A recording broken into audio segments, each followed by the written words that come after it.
Marcia met Howard Collins at church. Marcia was 35 years old. Howard was 41. Howard lived with his mother in a small house on the south side of the town. Marcia lived with her sister and father in an apartment 3 streets away. Marcia did not work. Her father, George Grant, was ill and never left the apartment. He stayed in bed most of the time and always needed somebody with him. So Marcia stayed at home with her father and only went out when her sister Karen was in the house. The 2 sisters were very different. Marcia was short, with a small, round face and short black hair. Karen was 10 years younger. She was tall, had long, brown hair and good legs, and a suntan all through the summer.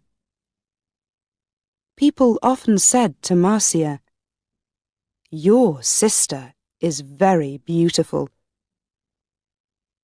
There were always lots of men ready to take Karen out to dinner or to the cinema.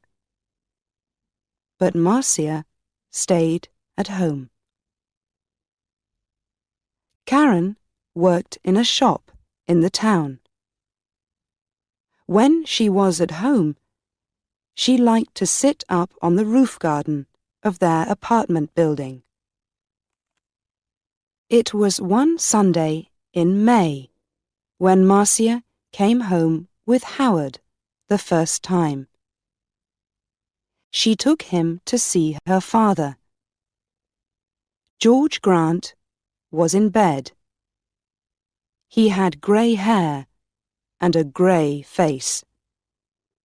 Sometimes he read a book, but mostly he just sat in bed and watched television. "This is Howard, Father," Marcia said.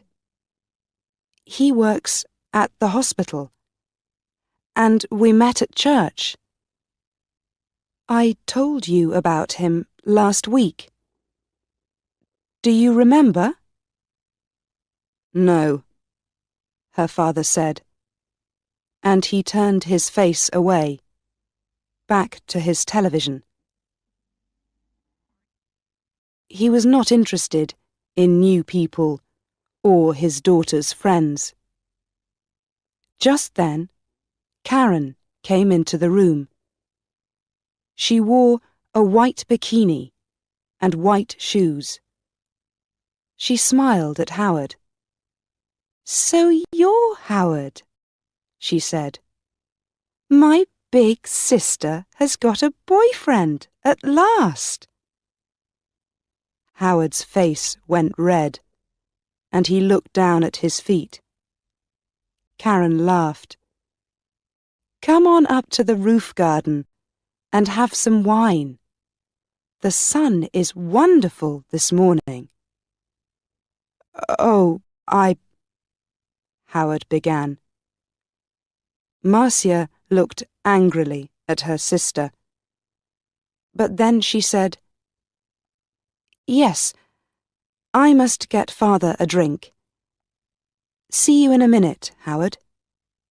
Go up to the roof and talk to Karen." The sun was hot on the roof, and Howard took off his coat. He looked around.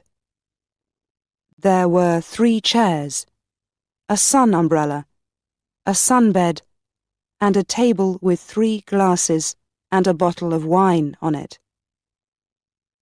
There were tiles on the floor, and next to the little wall around the edge of the roof, there were some flowers in boxes. This was the garden. "Very nice," said Howard. Karen smiled at him.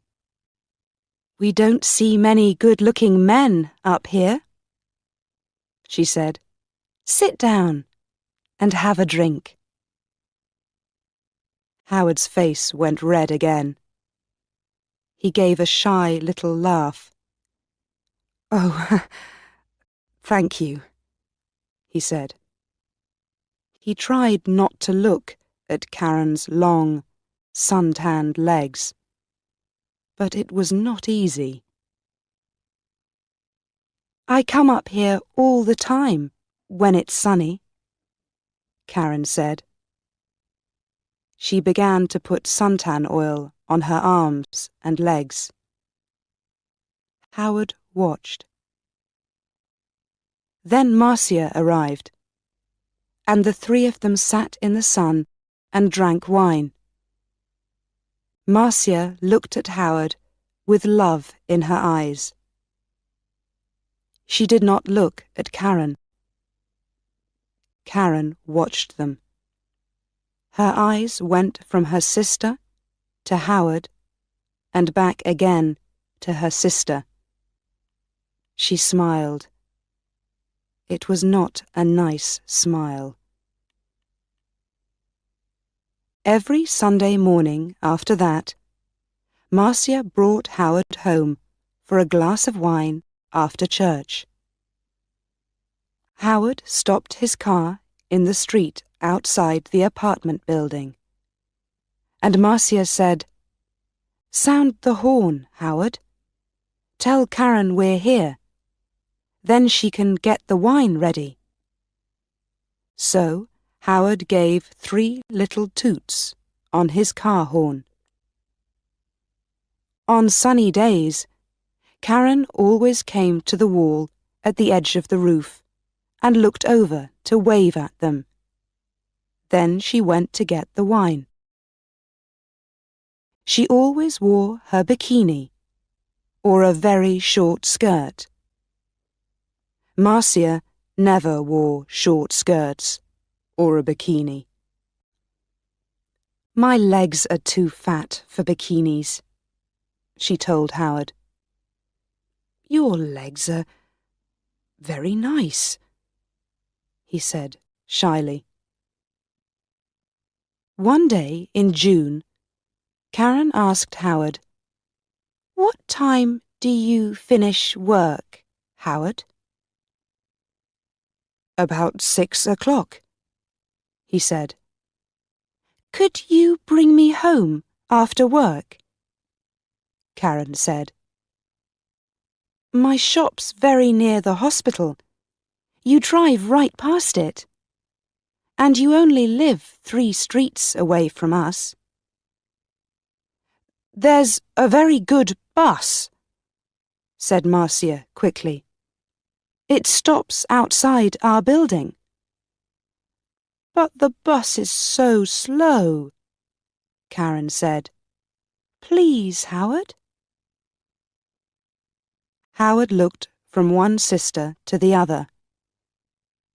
"Oh, well, yes, all right then," he said. "Thank you," Karen said, and gave him a quick kiss. So, every evening, Howard drove Karen home. On the first Friday, they were an hour late. When they arrived, Marcia was at the door of the apartment building. "What happened?" she asked. "Why are you so late?" "There was an accident," Karen said. 3 cars, all across the road. On that hill by the cinema, you know. We couldn't get past. We couldn't go back. There were so many cars. Nobody could move." Howard said nothing. It was a long, hot summer that year. Marcia went to church every Sunday morning, and Karen stayed at home with their father. When it was sunny, and it often was, Karen went up to her sunbed on the roof. When Marcia went up to the roof garden, she always sat under the umbrella. But Karen put on lots of suntan oil and sat in the sun in her bikini. "The hot sun's not good for your body," Marcia said. Karen laughed. "Howard likes my body." "No, he doesn't," Marcia said angrily. "Oh, he does," Karen said. "He's very shy with women, but he always looks at my body very carefully. He does it all the time. Perhaps he wants me to take off." "Stop it, Karen," Marcia said. "Don't say those things." Karen laughed. "What's the matter, big sister? Are you afraid I'm going to take him from you?" Marcia did not answer. The next Sunday, Howard phoned Marcia early in the morning. I don't feel very well," he said. "I'm not going to church today." "Oh, my love, I'm sorry," Marcia said. "Can I phone you when I get home?" "Yes, of course," he said. "I can't phone before 1 o'clock," Marcia said. "I'm going to be late back because there's a meeting after church. Something about Africa, I think." "Oh, yes, I remember," Howard said. But Marcia was wrong. There was no meeting after church that morning. It was the next Sunday. So she left church at the usual time and arrived home at 11:45. First, she went in to see her father, but he was asleep. Then she phoned Howard, but there was no answer. "Perhaps he's sleeping," she thought, "and his mother doesn't want to answer the phone." She went to her room and put on a long summer skirt. Then she went up to the roof garden.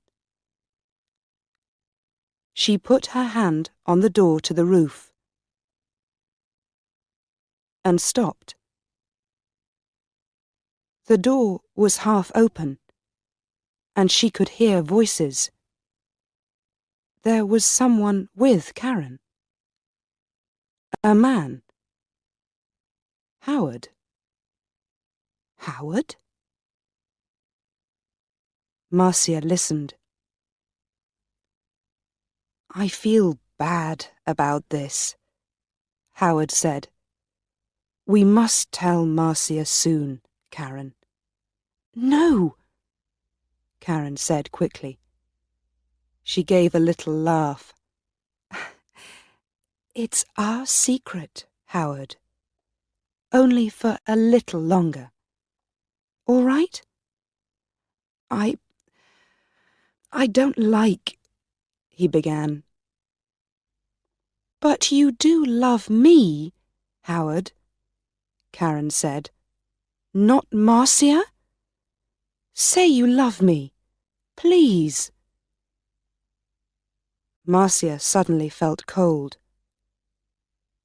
You know I do," Howard answered. "But—" Karen kissed him. "It's our little secret." "Oh, is your car outside, my love? We don't want Marcia to see it. I didn't bring my car, Howard said. I walked here. Good, Karen said. But it's getting late. You must go, before she comes home. They kissed again. See you tomorrow. Usual time, usual place, said Karen. Now go. Marcia moved quickly and quietly away from the roof door and ran to her bedroom. She did not want Howard or Karen to see her. She heard their voices. Then the front door of the apartment opened and closed. Howard was gone. Marcia sat on her bed for an hour. Why, she thought. Why does she do it? I stay at home with an old man all the time. I can't go out to work. I can't make new friends. I can't meet new people. I go shopping once a week, and I go to church once a week. That's all. And then I met Howard. When he said, I love you, I was so happy. And now? Karen had everything. Good looks, a job, friends. She was young. She was beautiful. She could have any man. So why Howard? Why? It's not because she wants him, Marcia thought. It's because I love him. It's because she doesn't want me to be happy. But you do love me, Howard, not Marcia? You know I do. Was it true? Did Howard love Karen and not her? No. He saw only the beautiful, sun-tanned body. He didn't know her. She's not going to have him, Marcia thought. Every evening that week, Howard drove Karen home after work. And every evening, they got later and later. The next Sunday, Marcia didn't go to church. I've got a bad head, she told Karen. I just phoned Howard and told him. And he's coming here after church, as usual. I'm going back to sleep for an hour or two. And she went into her bedroom and shut the door. Later in the morning, when Karen was with their father, Marcia went up to the roof garden. Karen's bottle of suntan oil was on the table, and Marcia smiled. When Karen came up to the roof, Marcia was in her chair under the umbrella, with a book in her hand. Oh, is your head better? Karen asked. Yes, thanks, Marcia said. Karen wore her bikini, a new yellow one. She opened her bottle of suntan oil. Oh, there's not much here, she said. I must get some more. She began to put some oil on her legs. 20 minutes later, Howard stopped his car in the street below. Up on the roof, Karen and Marcia heard the usual 3 little toots on his car horn. "He's here!" Karen said excitedly. "Your man's here, big sister!" And she laughed. Yes, Marcia thought.